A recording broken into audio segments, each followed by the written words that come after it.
नमस्कार। Farm to future में एक बार फिर से आपका स्वागत है। मैं मनोज दोबारा आपके लिए अपने खेतों के बीच से ये वीडियो लेकर आया हूँ। जैसा कि इस वीडियो का शीर्षक है, मैं आज अपने इस वीडियो के माध्यम से भारत के किसान और भारत की सरकार, इन दोनों के बीच के संबंध और दोनों के बीच के किए जा रहे प्रयासों के विषय में प्रकाश डालने की कोशिश करूंगा। और जब मैं ये कहता हूं कि इन दोनों के बीच के संबंध, तो इसका मतलब ये होता है कि किसान अपने देश के लिए किस प्रकार से प्रयास करता है और अपने प्रयासों के द्वारा वो किस प्रकार से अपने देश और अपने देश की सरकार को मदद पहुंचाने का काम करता है। ठीक उसी प्रकार से देश की सरकार किसानों के लिए क्या करती है, किस प्रकार से प्रयास करती है, और सरकार द्वारा किए गए किसी भी प्रयास का किसानों को किस रूप में फल प्राप्त होता है, ये आज के वीडियो का मुख्य विषय है।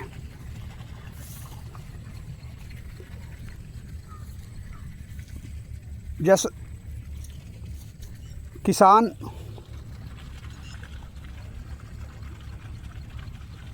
देश के लिए कृषि उत्पाद के उत्पादन में लगा हुआ है।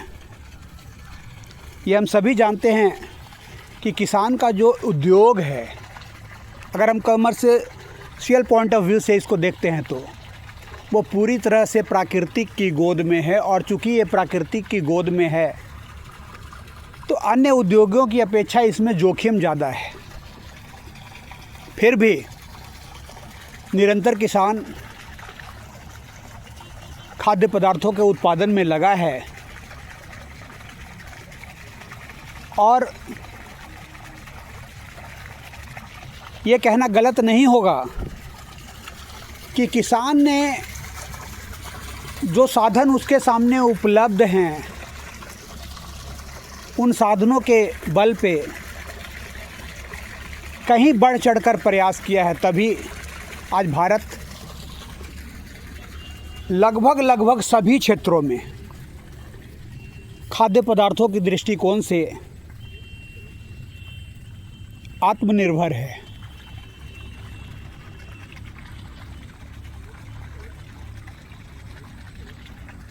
सरकार भी किसानों के लिए समय समय पर प्रोत्साहन रूपी कई योजनाएं लेकर आती हैं,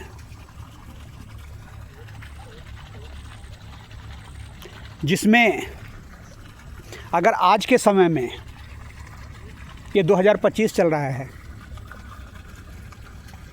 आज 27 जुलाई है, तो आज के समय में अगर हम किसान द्वारा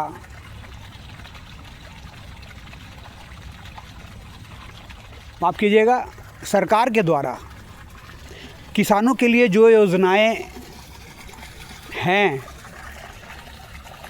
उनमें मुख्य रूप से किसान सम्मान निधि योजना,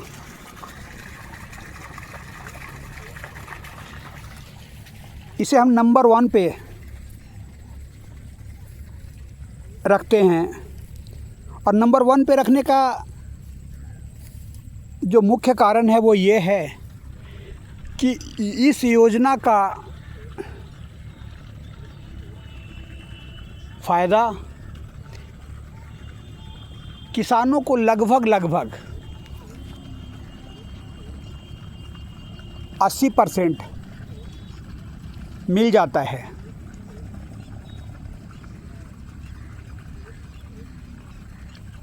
हालांकि किसानों को जो अपने किसानी कार्यों में पूंजी की ज़रूरत होती है, और पूंजी को तो छोड़ दीजिए, जो नुकसान की भरपाई की ज़रूरत होती है, उस दृष्टिकोण से ये रकम कम है। लेकिन मैं कम और ज़्यादा पे नहीं जाता, क्योंकि सरकार और सरकार का जो टोटल तंत्र है, वहाँ पे बहुत सारे विद्वान लोग बैठे हुए हैं। वो इस विषय में समय समय पर सोचते रहते हैं और अपने उपलब्ध संसाधनों के आधार पे वो ये तय कर पाते हैं कि किसानों को किस रूप में कितनी सहायता दी जा सकती है। किसान सम्मान निधि योजना के अलावा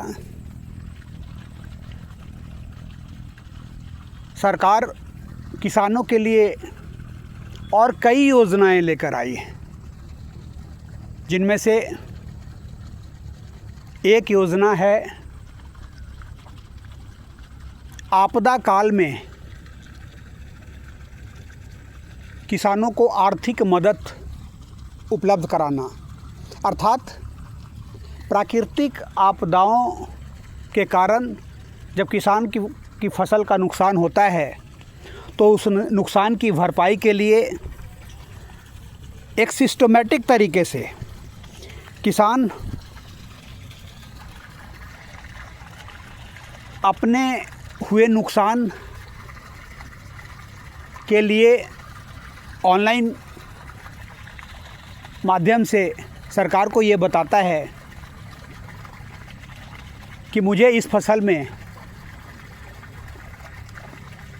इस आपदा के कारण इतना नुकसान हुआ है। वैसी स्थिति में सरकार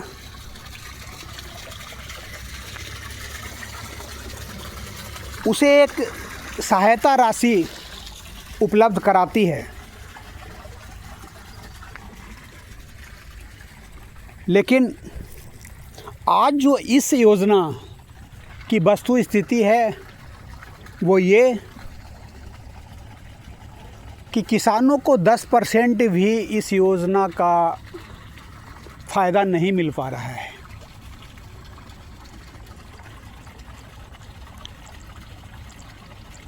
किसान ऑनलाइन करवाता है, सरकार राशि जारी करती है, राशि का वितरण होता है, पर वो किसान के हाथ में नहीं पहुंच पाता है। बीच में से ये राशि कहाँ चली जाती है,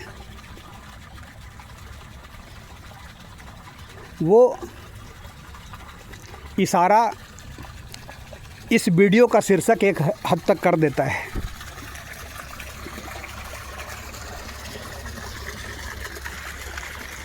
लेकिन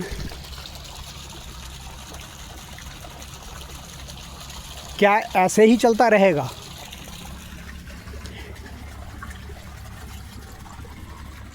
या सिस्टम में कुछ तब्दीली करके इस बीच के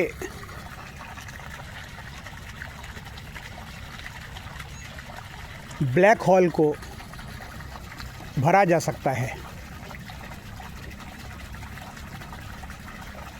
मैं अगर सीधे सीधे कहूँ तो जब इस योजना की शुरुआत हुई थी तो किसानों को रकम मिल जाती थी। बीच में सिस्टम में बैठे हुए लोगों ने दिमाग लगाना चालू कर दिया कि किस प्रकार से इस पैसे को हम खा सकते हैं, और उनके दिमाग में ये बात आई। उन्होंने चिन्हित लोगों को इस योजना का लाभ देना शुरू किया, इस शर्त पे कि कि जो राशियाँ हम आपके पास भेज रहे हैं इसमें से इतना % आपका और इतना % मेरा, ये परसेंटेज का खेल चालू हो गया। अंत में किसान खाली का खाली। तो सरकार क्या इन चीज़ों को चेक नहीं कर सकती है? बहुत सारी क्रॉस चेकिंग के साधन उपलब्ध हैं। किसान फसलों को उगाता है, सरकार द्वारा तय कीमत पर वो कोऑपरेटिव को या दूसरी सरकारी एजेंसियों को बेचता है।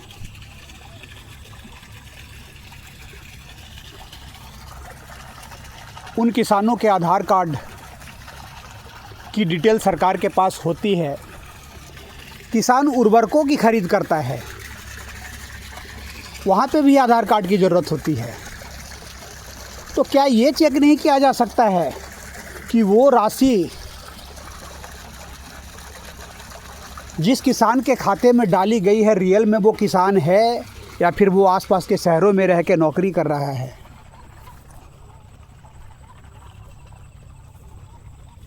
एक हद तक चेक किया जा सकता है।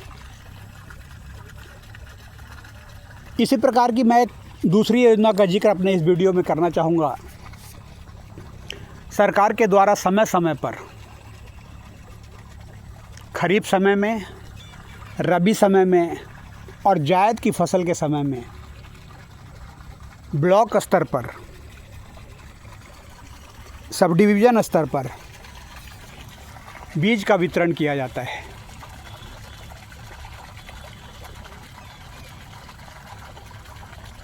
मैं 1 साल पहले बीज के लिए YouTube देखकर किसान से रिलेटेड चैनलों को देखकर पूसा कृषि संस्थान दिल्ली गया चने के बीज के लिए। जब मैं वहाँ अपने बीज के लिए गया तो वहाँ पे कई ट्रक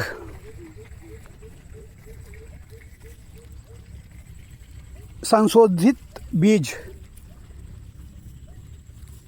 को बोरों में छोटे छोटे पैकेट में पैक करके लोड किए जा रहे थे। जब मैंने जानकारी लेनी चाहिए तो मुझे जो जानकारी मिली वो बीज जो हैं वो बिहार के लिए आ रहे थे। आप समझ सकते हैं कि पूसा कृषि संस्थान दिल्ली जो एक बड़ा कृषि संस्थान है, वहाँ से बीज किसानों के लिए चलता है और ब्लॉक स्तर पर आते आते अभी की बात है, इस साल जब मैं मूंग के बीज लेने ब्लॉक गया तो मुझे लगभग 8 बीघे में मूंग की बुआई करनी थी, जिसमें से 5 बीघे का मूंग जो मैंने पिछले साल बोया था उसी के बीज घर पे पड़े हुए थे। उन बीजों को 5 बीघे में बोया और 3 बीघे के बीज मैं ब्लॉक से लेके आया। जो सरकारी वितरण का एक प्रयास है। जब फसल हुई तो ब्लॉक से लाए हुए बीजों में अमर लत्ते की बेल भरी पड़ी थी।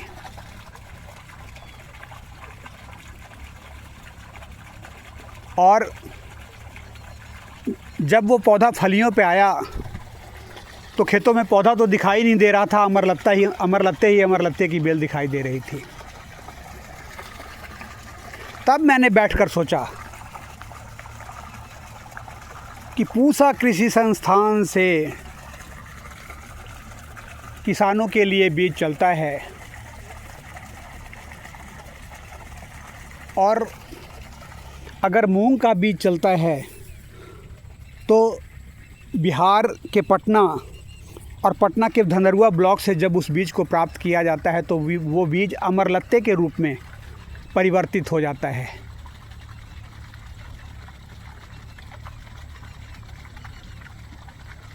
ये एक बहुत बड़ा प्रश्न है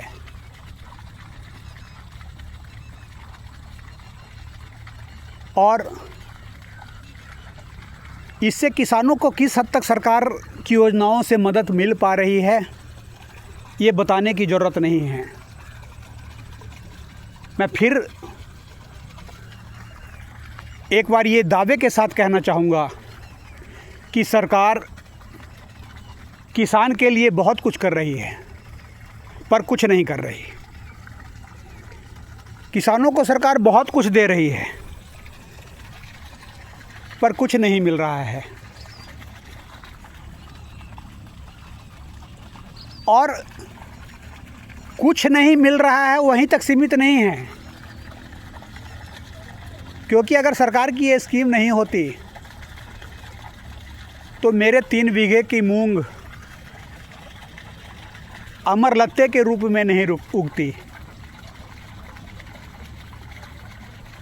हमने उस स्कीम पे विश्वास किया, अंत में छले गए।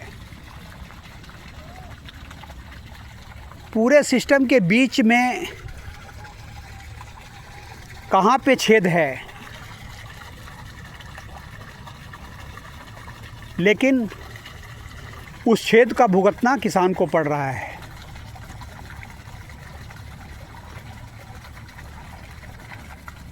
तो मैं अंत में सरकार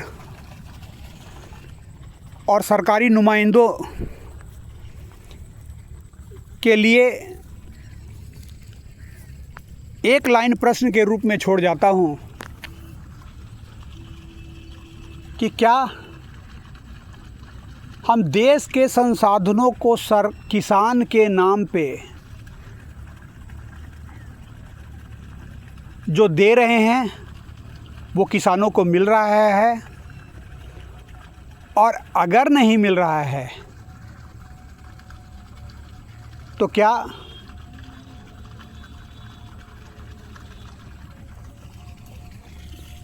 उन योजनाओं को अगर हो सके तो सुधार कर, और नहीं तो पूरी तरह से बंद कर दिया जाना चाहिए। उससे होगा क्या? उससे कम किसान की जो छवि है वो भिखारी के रूप में नहीं जाएगी, क्योंकि किसान को सब कुछ खुद ही करना पड़ रहा है, लेकिन छवि कैसी बन रही है ये किसी को बताने की ज़रूरत नहीं है। 100 रुपये का ढिढोरा पीटा जा रहा है, 2 रुपये मिल रहे हैं, जब किसान 98 रुपये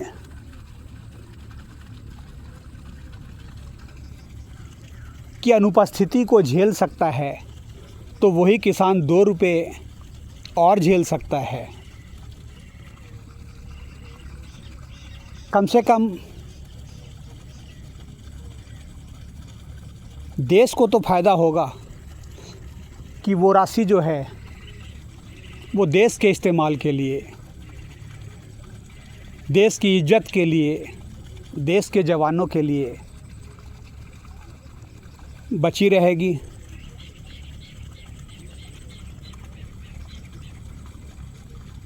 हाँ, इससे एक वर्ग को नुकसान होगा। देश में जो दीमक हैं, दीमक, उनको नुकसान होगा। तो ये किस हद तक जायज़ है कि दीमकों को फ़ायदा पहुंचाने के लिए किसानों को बदनाम किया जाए? सोचने की ज़रूरत है, समझने की ज़रूरत है।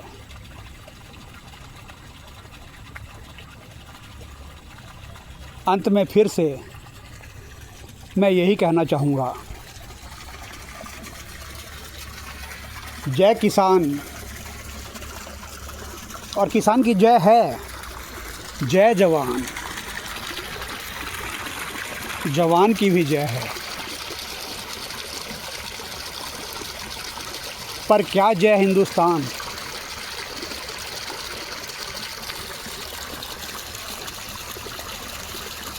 धन्यवाद।